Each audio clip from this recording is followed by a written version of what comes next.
అందరికీ నమస్కారం। ఈ వీడియోలో మనం మెంతాకు ఫ్రై ఎలా చేసుకోవాలో చూద్దాం। ముందుగా ఒక పాన్ తీసుకొని అందులో ఆయిల్ వేసుకోవాలి। ఆయిల్ హీట్ అయిన తర్వాత ఇలా పొడవుకి కట్ చేసుకున్న ఉల్లిపాయల ముక్కల్ని వేసుకోవాలి। ఈ మెంతాకు ఫ్రైలోకి ఉల్లిపాయలు కొద్దిగా ఎక్కువగా పడతాయి। అందులోనే ఆవాలు, జీలకర్ర, పచ్చిమిర్చి, కరివేపాకు వేసుకొని ఫ్రై చేసుకోవాలి। అవి కొద్దిగా ఫ్రై అయిన తర్వాత కొంచెం శనగపప్పు కూడా వేసుకొని ఫ్రై చేసుకోవాలి।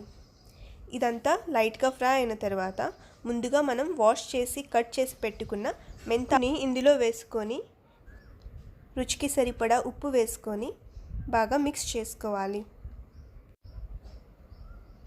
ఆకుని కలుపుకున్న తర్వాత ముందుగా కడిగి పెట్టుకున్న మైసూర్ దాల్ని, వీటిని మనం ఎర్రబాళ్ళు అని కూడా అంటాము, వాటిని ఇందులోకి వేసుకొని బాగా మిక్స్ చేసుకోవాలి।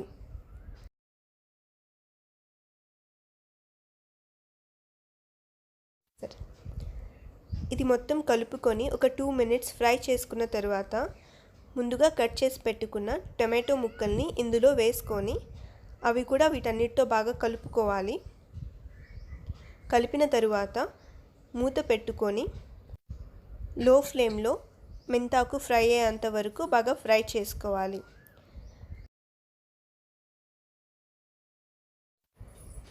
మెంతాకులో నీరంతా పోయి బాగా పొడి పొడిగా ఫ్రై అవ్వటానికి ఒక 10-15 నిమిషాలు పట్టవచ్చు।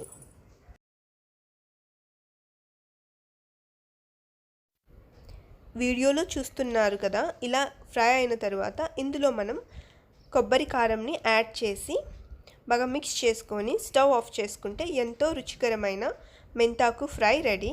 ఈ మెంతాకు ఫ్రై చపాతీలోకైనా రైస్లోకైనా చాలా టేస్టీగా ఉంటుంది। ఈ కొబ్బరి కారం ఫ్రై కూరల్లోకి చాలా రుచికరంగా ఉంటుంది। ఈ కొబ్బరి కారం రెసిపీ కూడా నా ఛానల్లో ఉంది, చాలా ఈజీ రెసిపీ, తప్పకుండా చూడండి। ధన్యవాదములు।